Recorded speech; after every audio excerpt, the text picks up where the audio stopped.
I have been receiving a lot of questions pertaining to studying in Asia, and people tell me that they hear that people say they are racist, they hear that the language barrier makes studying here very difficult, they hear that the living conditions is this and that. And I thought that because I am currently here, I can share my perspectives on studying in Asia and then allow you to make your choice as to what you've heard from the western part of the world and what you heard from Asia, and compare where you would want to study. And that's why I made this video. So if you are new here, my name is Grace Asantewaa, and this is Personal Grooming with Grace. What we do here is that we talk about skills, knowledge, and virtues that can propel us to grow. So if you love this content, please do well to subscribe and hit the notification bell so that whatever video I post, you'll be able to have a notification. And to everyone who has been watching my videos, thank you so much. I so much appreciate you, honestly. Thank you. So with this said, let's go right into the video.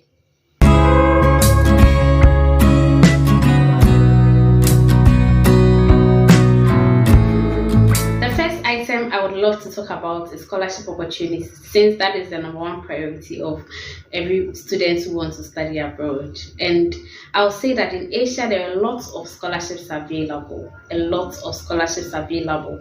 If you would focus on searching for scholarships in Asia, you'll find that there are lots of scholarships available in Japan, in Singapore, in Thailand, in Malaysia, in Indonesia, in a lot of other places and other universities that I know friends who are there and pursuing their education on scholarships. And there are lots of good packages, you know. Most of the times our perception is mostly on the fact that we want to be spending in dollars and all of that. But really, if you can consider Asia, there are lots of good packages.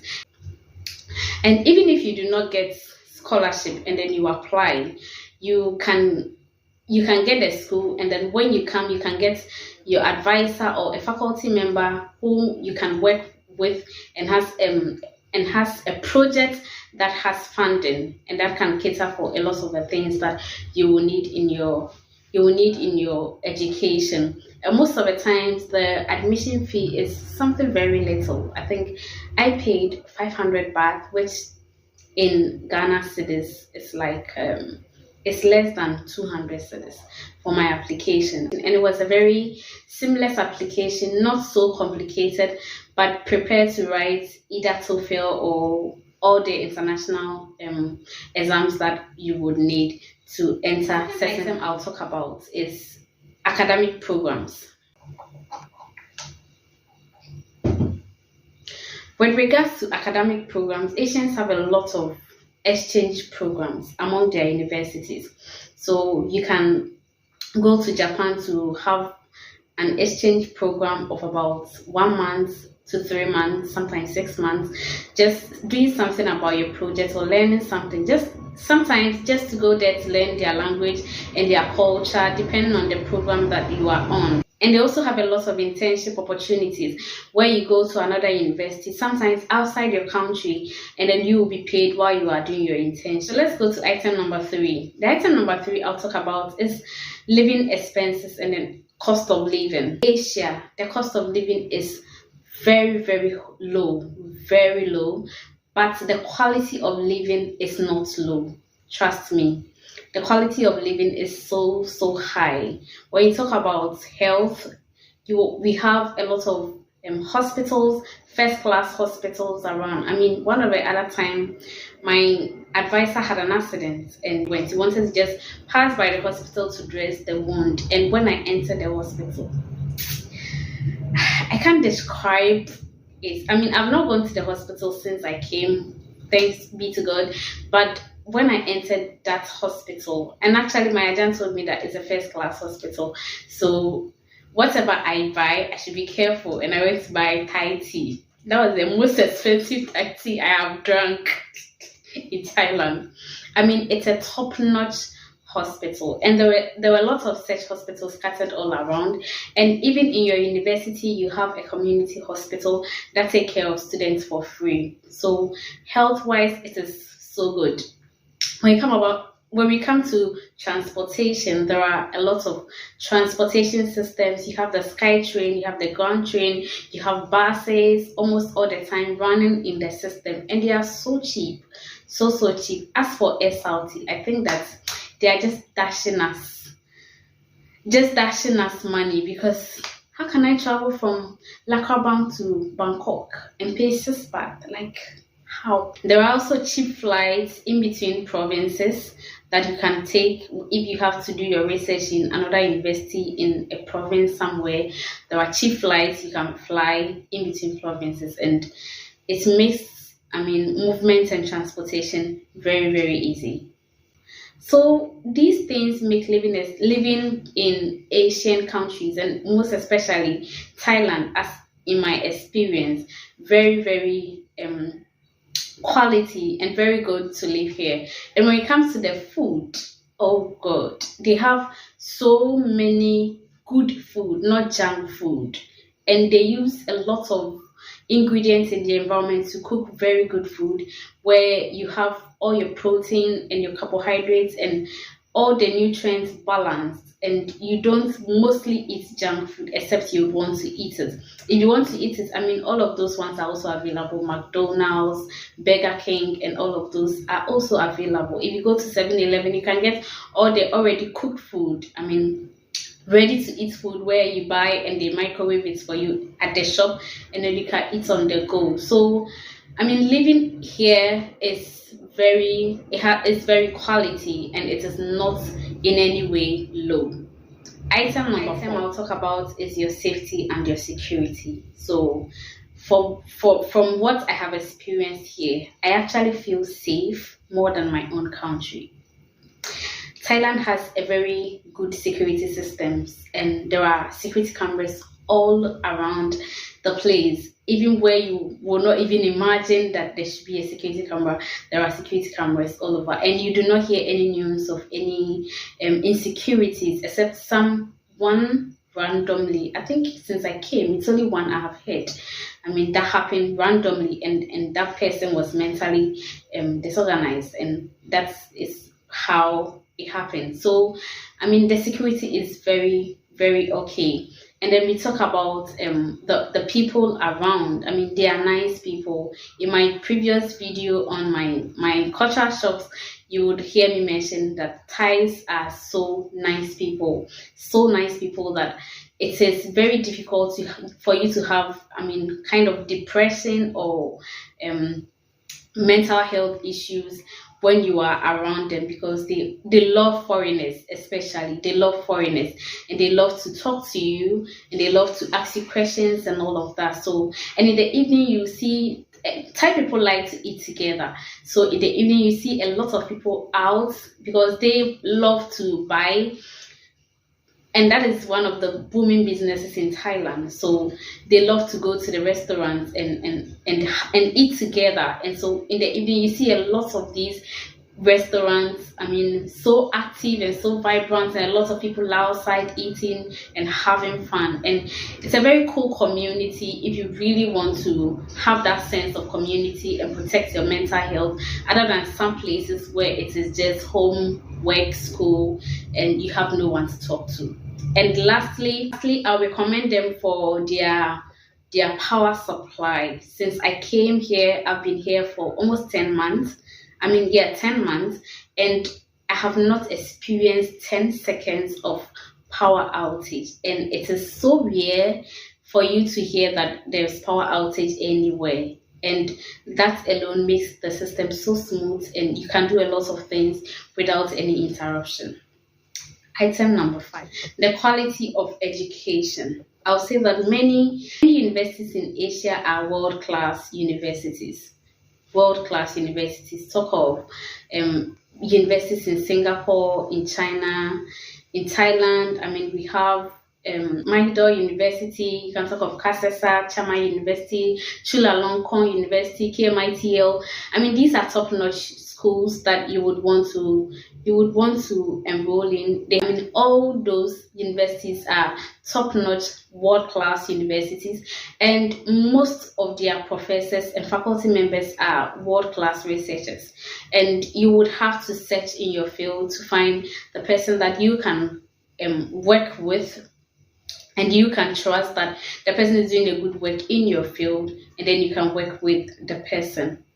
When it comes to research facilities, trust me, these Asian countries have lots of research facilities and instruments for research.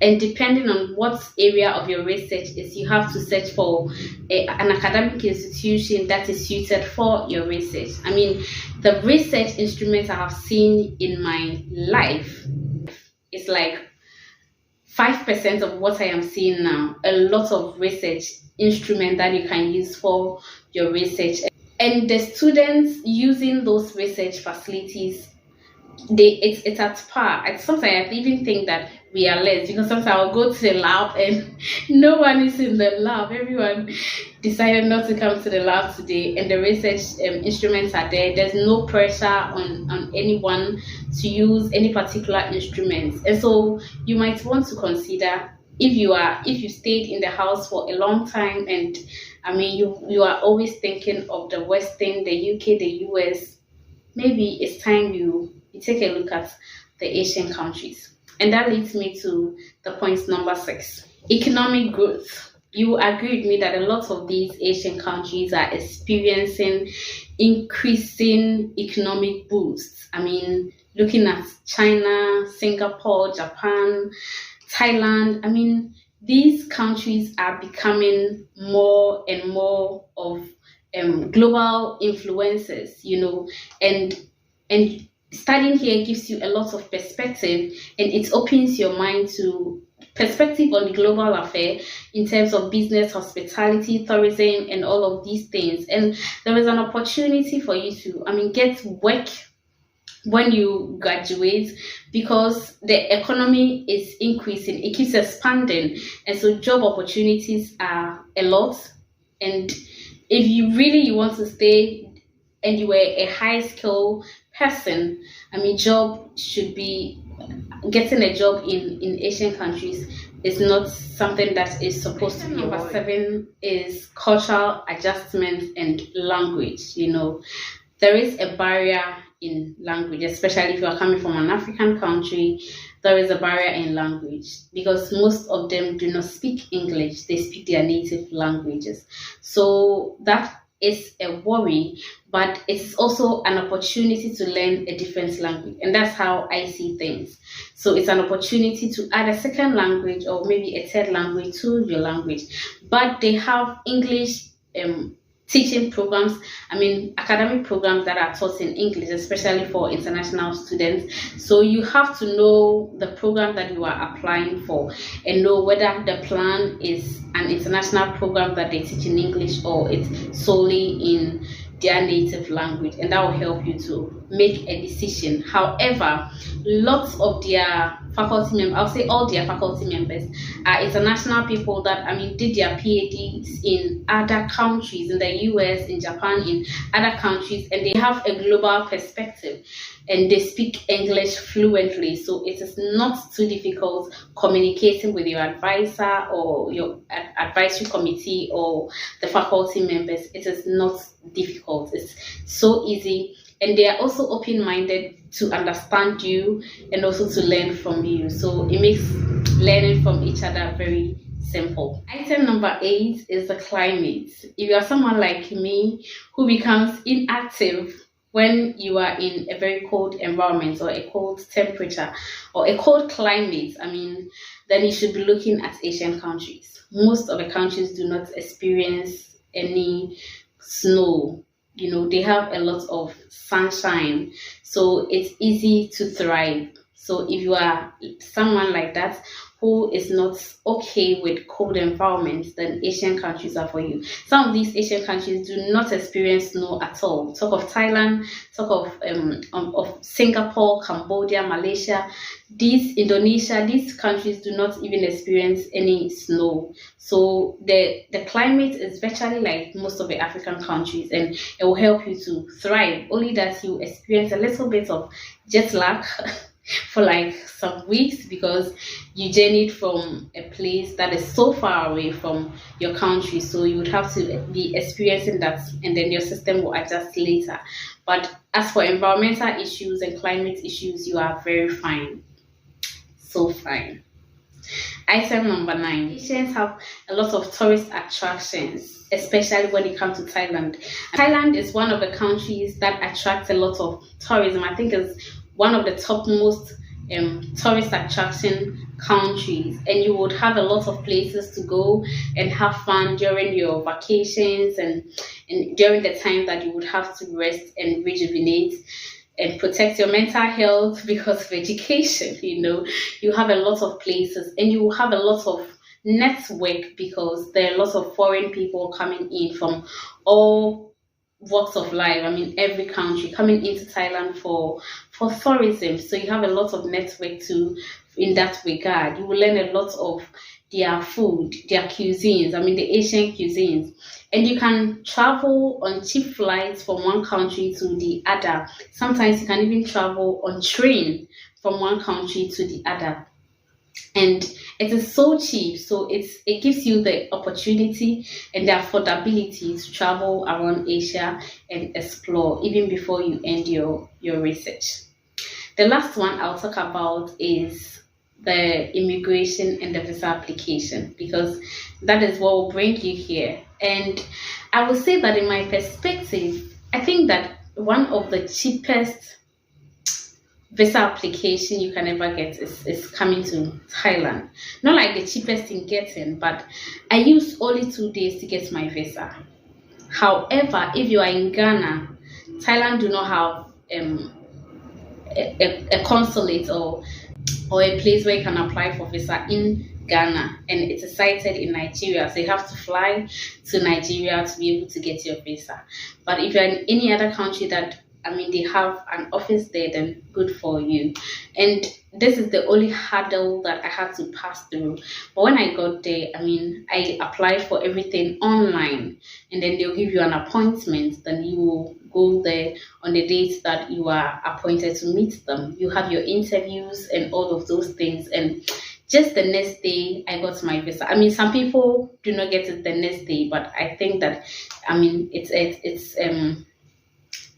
it's a favor I got, but sometimes just the next day you get your visa. And most of the times, from the conversations I've been hearing, if they want to reject your application, they will not even take your application fee, and that saves you money. And so you don't spend a lot on visa, unlike some other countries that I know. And this is what I really want to share about studying in Asia, or studying in Thailand specifically. And I think that if you are able to look into some of the applications and some of the schools in Asia, you would love it. You will love it. You will not regret it. Just that you have to look at a school that is tailored toward your research, or that give you the service that you need in terms of what you want to do, and then you will be fine. I wish you all the best in your application processes, and I pray that you will join me here in Asia, and then we will connect. On this note, please subscribe on your way out, and I'll see you in my next video. Thank you. Bye.